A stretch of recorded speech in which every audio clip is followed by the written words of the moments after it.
আসসালামু আলাইকুম রহমতুল্লাহি ওয়া বারাকাতুহু। আজকে আমি আপনাদের মাঝে নিয়ে আসছি হযরত ওমর রাদিয়াল্লাহু আনহুর একটি গল্প। গল্পটি হচ্ছে কবর থেকে যুবক উত্তর দিল। মদিনার এক তাবেঈর ঘটনা। সে ছিল বড় দুনিয়াত্যাগী ইবাদত গুজার যুবক। তার অধিকাংশ সময় কাটত মসজিদে আল্লাহর ইবাদতে।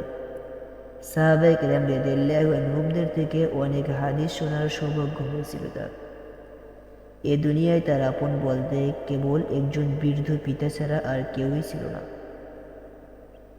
সে প্রতিদিন এশার নামাজ পড়ে পিতার খেদমতে নিয়োজিত হতো। বাড়ি থেকে মসজিদে আসা যাওয়ার পথে ছিল এক সুন্দরী যুবতীর বাড়ি। যুবক যখন ওই রাস্তা দিয়ে যাওয়া আসা করত তখন ওই যুবতী তাকে লক্ষ্য করত। এক পর্যায়ে যুবতীর মনে ওই যুবকের প্রতি ভালো লাগা আর ভালো লাগা থেকে ভালোবাসা তৈরি হয়ে যায়। সে তার প্রেমে পড়ে যায়। বিভিন্ন উপায়ে যুবককে কাছে পাওয়ার চেষ্টা করে। বারবার যুবককে ফুসলাতে থাকে। এক পর্যায়ে যুবকও তার প্রেমে সাড়া দেয়। যুবক যখন ওই যুবতীর ঘরে প্রবেশ করতে যায় ঠিক তখনই তার মনে পড়ে যায় আল্লাহ তাআলার এই আয়াত, ইন্নাল্লাযীনা তাকা ইযা মাসসাহুম তাঈফুম মিনাশ শাইতানি তাযাক্কারু ফাইযা হুম মুবসিরুন। অর্থাৎ মুত্তাকীদের যখন শয়তান কুমন্ত্রণা দেয় তখন তারা আল্লাহকে স্মরণ করে এবং সাথে সাথে তাদের চোখ খুলে যায়। এ আয়াত মনে পড়তেই যুবক বেহুশ হয়ে গেল। এ অবস্থায় তাকে তার বাবার কাছে নিয়ে যাওয়া হলো।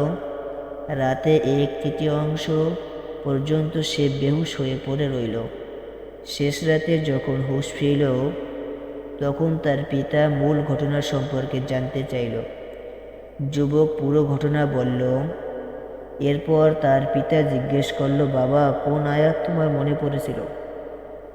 যুবক উল্লেখিত আয়াতের কথা বলতেই সে আবার বেহুশ হয়ে গেল। আশেপাশের লোকজন জড়ো হলো। মানুষেরা যুবককে নাড়া দিয়ে বুঝতে পারল সে আর বেঁচে নেই। রাতে তাকে গোসল দিয়ে দাফন করা হলো।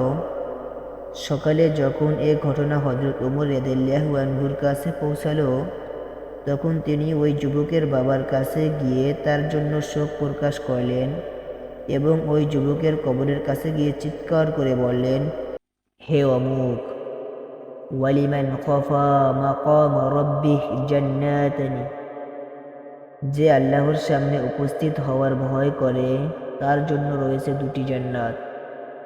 যুবক কবর থেকে উত্তর দিল, হে ওমর, আল্লাহ আমাকে 2টি বাগান দান করেছেন।